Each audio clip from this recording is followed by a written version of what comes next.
We'll take a look at the numbers. So 6 tackles, 1 pass defended, and that interception is what Greedy Williams put up.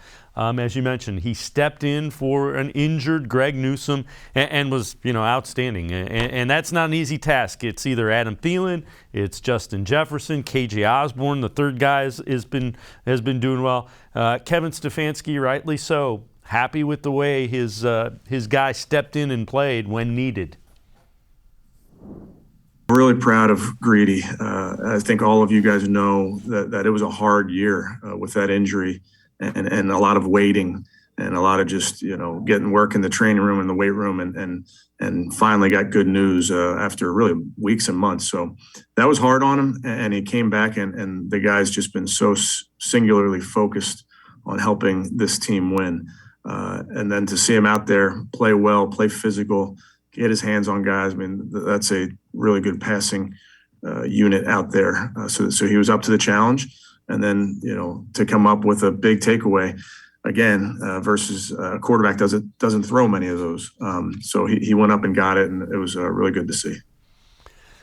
And the other thing to keep in mind about this, Scott, is Anthony Walker, starting middle linebacker, hasn't been around, so Greg Newsome not there. Ronnie Harrison has been, one game he got tossed, the other game he got banged up. So there have been, the depth has been tested, and so far so good.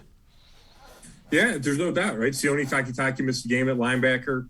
And I think that speaks well for Andrew Berry. It speaks well for Joe Woods and his assistant coaches getting guys prepared. And it's going back to Greedy for a second. I remember talking to him as a rookie, right, in 2019, and he was so frustrated that he didn't have an interception all season long.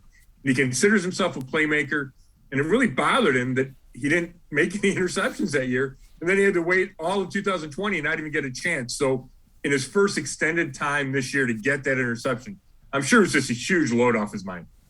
The other thing is, you saw him out there, and it wasn't like none of their backs were getting beat. Early in the game on that first drive, Denzel got beat once, and you kind of and then he made a couple of really nice plays as well. Delpit made a couple of diving plays.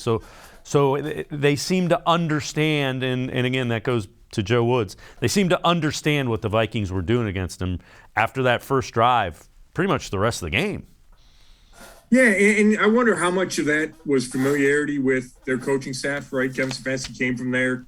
He knows Clint Kubiak, the coordinator, their offensive coordinator, really well. He knows what Mike Zimmer wants to do.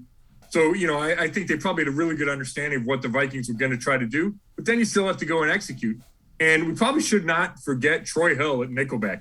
He made several plays. He had the one pass interference call late. But I thought he was all over the field, whether it was breaking up passes from the slot, coming up and making tackles in the run game. And he's that number 3 guy, and Greedy's that number 4.